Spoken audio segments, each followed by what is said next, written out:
السلام علیکم ورحمۃ اللہ وبرکاتہ۔ بسم اللہ الرحمن الرحیم۔ ناظرین، آج ایک وظیفہ بتانے جا رہا ہوں، اور دعاؤں میں زیادہ دخل پڑنے والے کی توجہ یقین کے ساتھ ہونی چاہیے۔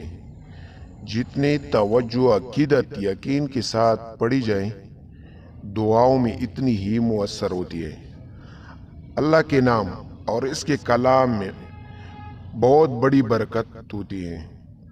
یہ دعا ہے حادثات مصیبتوں سے بچنے کا وظیفہ۔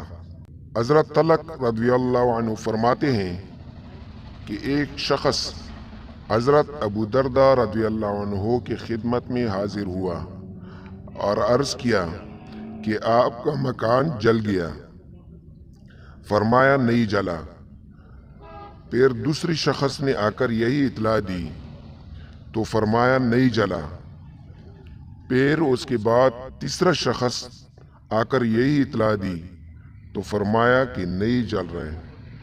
پھر ایک اور شخص نے آ کر کہا، اے ابو درد، آگ کے شرارے بہت بلند ہوئے، مگر جب آپ کے مکان تک آگ پہنچی تو بجھ گئی۔ فرمایا مجھے معلوم تھا کہ اللہ تعالیٰ ایسا نہیں کرے گا کہ میرا مکان جل جائے،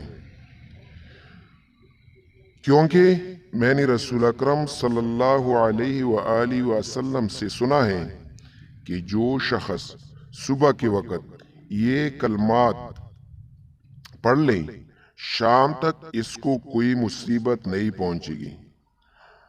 میں نے صبح یہ کلمات پڑھی تھی، اس لیے مجھے یقین تھا کہ میرا مکان نہیں جل سکتا۔ وہ کلمات کیا ہیں؟ اللہم انت ربی لا الہ الا انت علیک توکلت وانت رب العرش الکریم ما شاء اللہ کان وما لم یشاء لم یکن لا حول ولا قوة الا باللہ العلی العظیم۔ اعلم ان اللہ علی کل شیء قدیر وان اللہ قد احاط بكل شيء علما۔ اللهم إني أعوذ بك من شر نفسي ومن شر كل دابة أنت آخذ بناصيتها إن ربي على صراط مستقيم۔ باسمه سبحانه حامدا ومصليا ومسلما۔ ناظرین، ایک اور وظیفہ ہے۔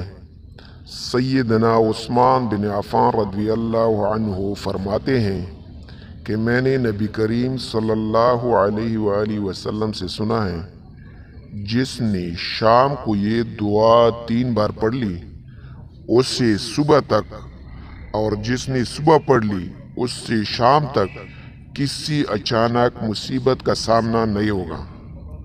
وہ دعا یہ ہے، بسم اللہ الذی لا یضر مع اسمہ شیء فی الارض ولا فی السماء وہو السمیع العلیم۔